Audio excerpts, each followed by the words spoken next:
پر اور ہمارے لوگوں کے پیٹ کاٹیں اور باہر قسطیں بھریں تو ہم کو کوئی نہ کوئی نیا طریقہ نکالنا پڑے گا، اور طریقہ ایک ہی ہے کہ ہم کو زیادہ سے زیادہ پاکستان کے باہر اپنی مصنوعات بیچنی پڑیں گی، جس سے یہاں پہ نوکریاں بھی کریٹ ہوں گی، اور ساتھ ساتھ ہم کو زراعت کو آگے لے کر آنا ہوگا۔ تو ہم یہ سمجھتے ہیں کہ جو پاکستان وہی مضبوط ہوگا جس میں پاکستانی مضبوط ہوں گے۔ اگر ہم پاکستانی لوگوں کو مضبوط کر دیں گے، اپنے لوگوں کو روزگار پرووائڈ کر دیں گے، اپنے لوگوں کو مضبوط کر دیں گے، تو خود بخود انشاءاللہ تعالی لوگ اپنے بچوں کو بھی پڑھا لیں گے، لوگ اپنی بیماری کا بھی حل نکال لیں گے، اور اس کے ساتھ ساتھ ملک بھی آگے ترقی کرے گا۔ تو اب وقت آ گیا ہے کہ پاکستان کے اندر لوگوں کو حقوق دیے جائیں، اور جو 18ویں ترمیم نے آپ یہ سمجھ لیجئے کہ وفاق سے لے کر صوبوں کو حقوق دیے تھے، اور اب لوگ بات کر رہے ہیں اور صحیح بات کر رہے ہیں کہ صوبوں سے لے کر ضلعوں کو حقوق دیے جائیں، تو ہم یہ سمجھتے ہیں کہ ایکچولی حقوق جو ہے وہ لوگوں کو دینے چاہیے، لوگوں کو روزگار دیں، لوگوں کے لیے مشکلیں آسان کریں۔ مہنگائی جو ہے اس وقت آپ پتہ ہے کہ عروج پہ ہے، اور حکومت جو اپنے مسائل سولو نہیں کر سکتی ہے، ایک نجکاری کا مسئلہ ہے پاکستان میں، 20 سال سے ہم کوئی نجکاری بھی نہیں کر سکیں، اور دوسری طرف حکومتی ادارے جو ہے وہ اربوں کا نقصان کر رہے ہیں، تو اس کا کوئی نہ کوئی حل نکالنا پڑے گا۔ ایک سرکولر ڈیٹ کا مسئلہ ہے جو 2800 ارب روپے سے اب تجاوز کر گئی ہے اور تیزی سے بڑھ رہی ہے، مشرف صاحب کے زمانے سے یہ چل رہا ہے، کسی حکومت نے اس کا حل نہیں نکالا، تو کیا اب یہ ضروری نہیں ہے کہ اس کا حل نکالیں، یا کہ روز کے روز بجلی مہنگی کرتے رہیں؟ تو اب وقت آ گیا ہے کہ حکومت جو ہے وہ کچھ فیصلے کرے، ہم منحاصر القوم فیصلے کریں کہ ہماری کیا معیشت کی سمت ہونی چاہیے، اور اس پہ کام کریں، کیونکہ بہت بے روزگاری بڑھ چکی ہے، بہت مہنگائی بڑھ چکی ہے۔ 8 کروڑ پاکستانی مفلسی میں رہتے ہیں، اس لیے پاکستان ہم نے نہیں بنایا تھا کہ سارے لوگ جو ہیں وہ مفلسی میں رہ رہے ہوں، غربت میں رہ رہے ہوں اور جہالت میں رہ رہے ہوں۔ اس سے آزادی دلانا ہمارا ایک نصب العین ہونا چاہیے۔ شکریہ۔ میرے خیال سے سوالات لے رہے جی کوئی سوال آپ کے؟ معیشت کی بات کی، یہ ایک تسلسل ہے، آپ جو سیمینار میں باتیں ہوئی، آج بھی جو آپ بتا رہے ہیں کہ سیاسی جو ہمارا ماحول ہے، جو کلچر ہے، اس کی کیپیسٹی نہیں ہے، تو وہ کون سے پلان ہیں جہاں پر ہم اپنے خزانہ کے معاملات کو یا معیشت کے معاملات کو ٹھیک نہیں کر سکتے؟ کیا کوئی بہتر سیٹ اپ، کیا ٹیمیں نہیں ہیں پولیٹیکل پارٹیز کے ساتھ، یا ہم دیکھتے ہیں کہ ہر 6 ماہ بعد، ہر 8 ماہ بعد وزیر خزانہ تبدیل ہوتے ہیں؟ کیا وجہ آپ سمجھتے ہیں کہ معیشت کس جگہ پر؟ جی دیکھیں، ہم کسی حل کا دعویٰ نہیں کرتے، ہم تو صرف مشکلات کا ذکر کر رہے ہیں اور حل کی بات کر رہے ہیں کہ آج حل کی ضرورت ہے اور حل کے طریقے ہیں۔ کوئی موضوعاتی حل پاکستان کے پاس نہیں ہے، ہمیں ہر معاملے پر محنت کرنی ہوگی، اس کو درست کرنا ہوگا، اور مشکل فیصلے کر کے ملک کو استحکام دینا ہوگا۔ اس کے ساتھ ایک سیاسی استحکام کی ضرورت ہے۔ میں نے کل بھی کہا کہ اگر بلوچستان کے آج مسائل ہیں تو اس کی بنیادی وجہ بلوچستان کی غیر نمائندہ لوگ ہیں جو اسمبلی میں بھیجے جاتے ہیں۔ بلوچستان میں یہ ممکن نہیں ہے کہ ہم لسٹیں بنائیں اور ان لوگوں کو کسی کو جتا دیں اور کسی کو ہروا دیں۔ کل وہاں پر بہت سے معاملات کا ذکر ہوا، لیکن آج آپ خود دیکھ لیں، میں صرف ایک مثال کے طور پر بلوچستان کی بات کرتا ہوں، جو آپ کے ایم این ایز ہیں، جو آپ کے ایم پی ایز ہیں، جو آپ کے سینیٹرز ہیں، اور یہی حال تمام ملک کا بھی ہے۔ کیا وہ واقعی بلوچستان کے عوام کی نمائندگی کر رہے ہیں؟ کیا وہ بلوچستان کے مسائل کا حل ڈھونڈ رہے ہیں؟ کیا وہ حل تلاش کر سکے ہیں؟ یہی کیفیت سارے ملک میں ہے، اور یہی خرابی کی بنیادی جڑ ہے۔ سب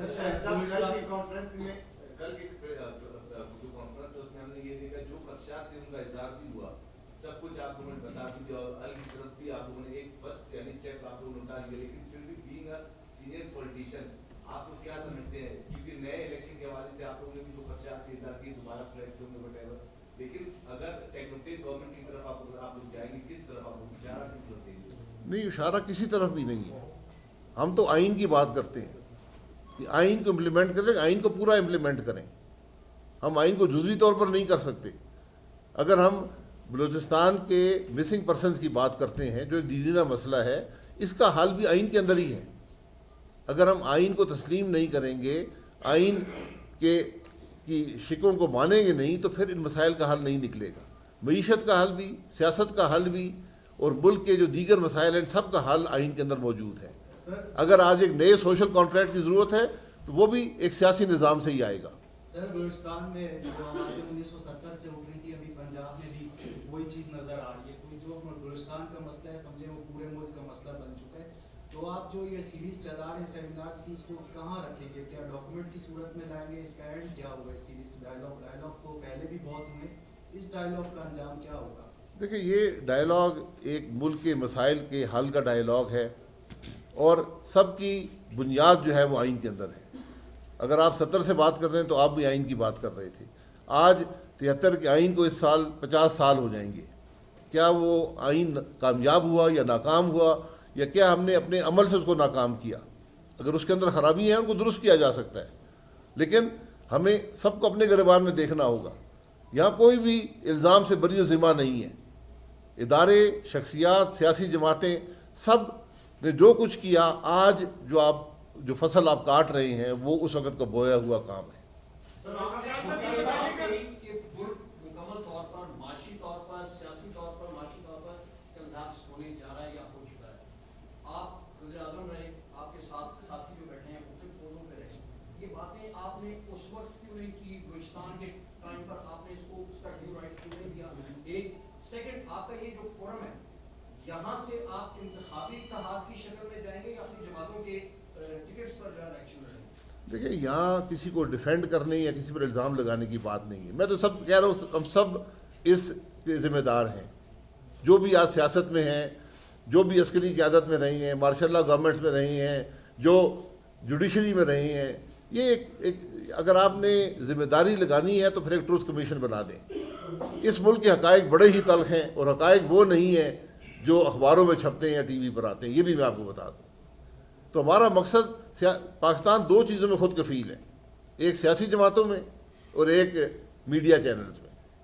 اس لیے نہ کسی سیاسی جماعت کی ضرورت ہے. ہمارا تو کام ہے کہ جو سیاسی سیٹ اپ ملک میں ہے کم از کم اس کا رخ تبدیل کریں, کہ اس کو پاکستان کے مسائل کی طرف لے کر آئیں, عوام کی تکلیف کی طرف لے کر آئیں. آپ خود ٹاک شوز پاکستان میں ہر رات 50-60 ٹاک شوز ہوتے ہیں, سب چینلوں پر ہوتے ہیں.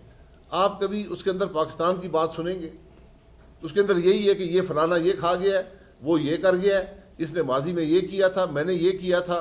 بھئی جس نے جو کچھ کیا تھا آج اس کے رزلٹ آپ کے سامنے ہیں, اس کے حل کی ہم بات کر رہے ہیں.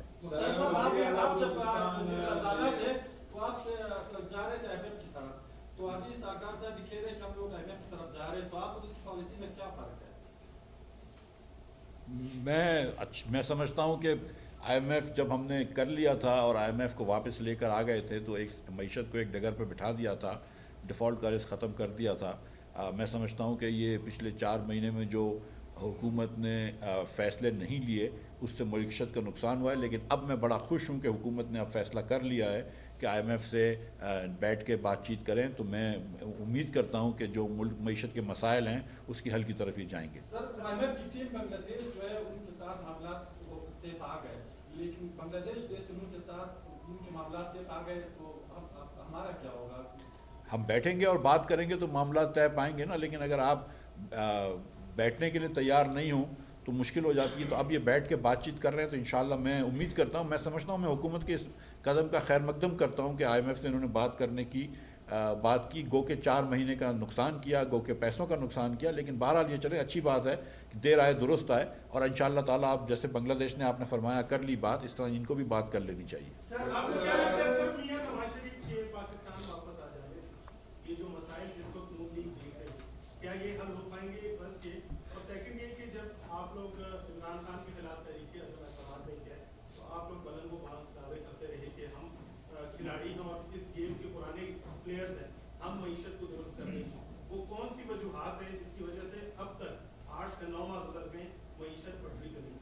دیکھیں پہلی بات یہ ہے کہ میں اپنی جماعت کو ڈیفینڈ کرنے نہیں آیا یا معیشت کو ڈیفینڈ کرنے نہیں آیا, پالیسی کو ڈیفینڈ کرنے نہیں آیا.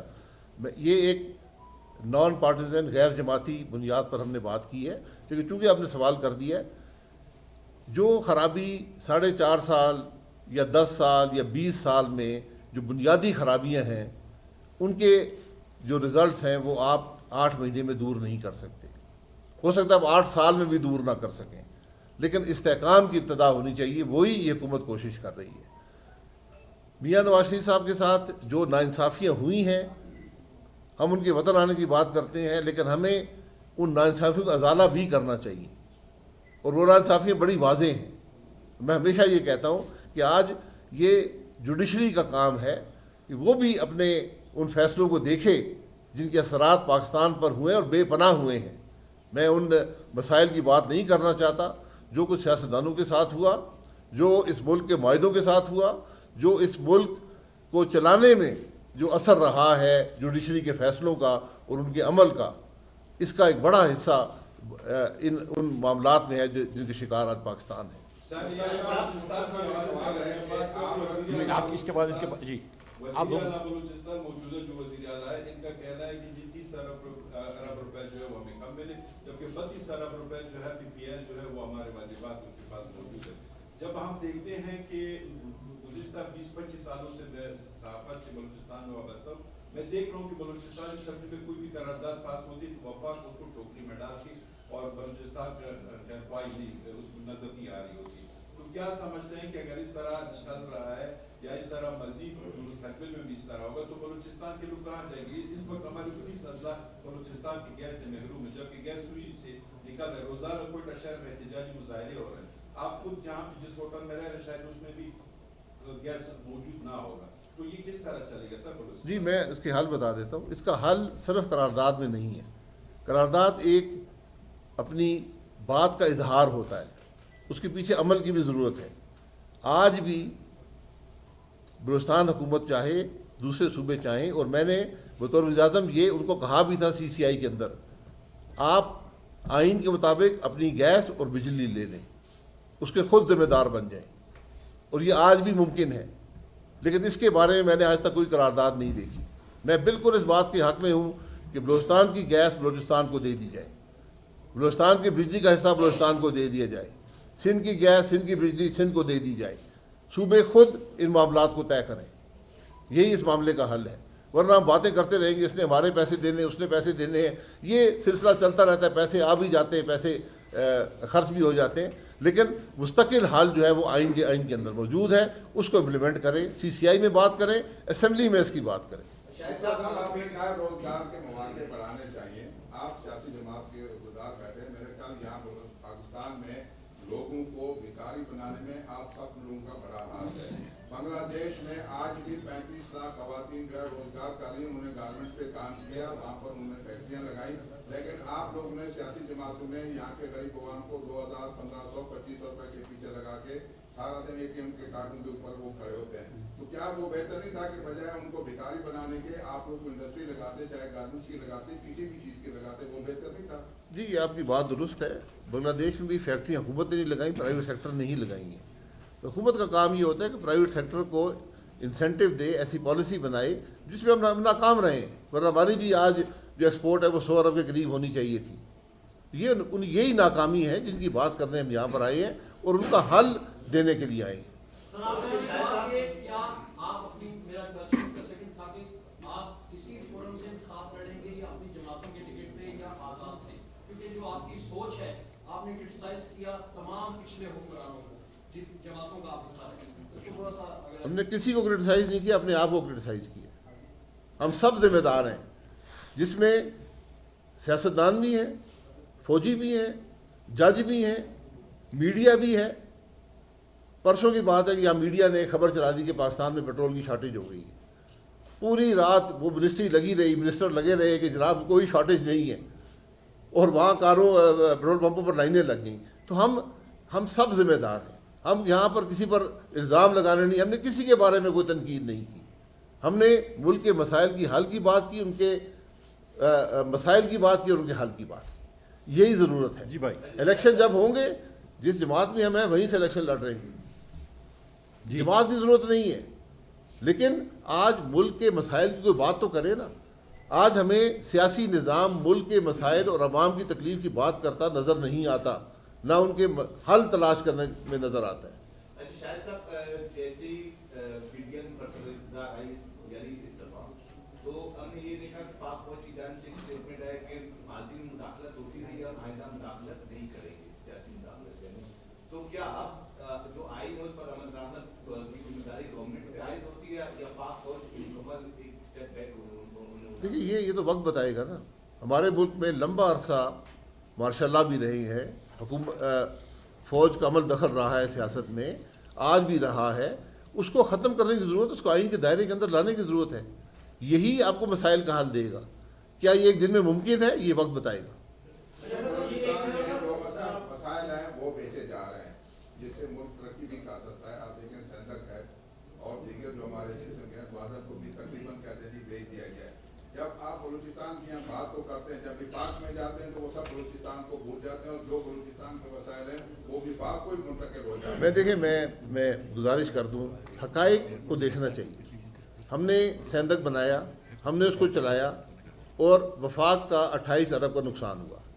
جب 28 ارب کی کچھ حیثیت ہوتی تھی, اس کے بعد یہ کمپنی آئی ہے, اس نے چلایا ہے, اچھا چلایا ہے, برا چلایا ہے, ایک معاہدے کے تحت چلایا ہے, اور آپ کو میرا خیال ہے ہر سال 2-3 ارب روپے آپ کو مل جاتا ہے جہاں تک مجھے علم ہے. یہ بلوچستان اسمبلی کا کام ہے کہ اس کی حقائق عوام کے سامنے رکھے. یہ قومی اسمبلی کا کام ہے. حالانکہ اب یہ صوبے کے پاس اختیارات ہیں کہ دیکھ لیں سندک معاہدے میں کیا ہوا تھا اور اس کے کیا نتائج ملے ہیں, اس کے کیا فوائد بلوچستان کو ملے ہیں. یہ عوام کے سامنے رکھنا ضروری ہے. بہت شکریہ دوستوں کا, بہت شکریہ آپ لوگوں کا. Thank you very much.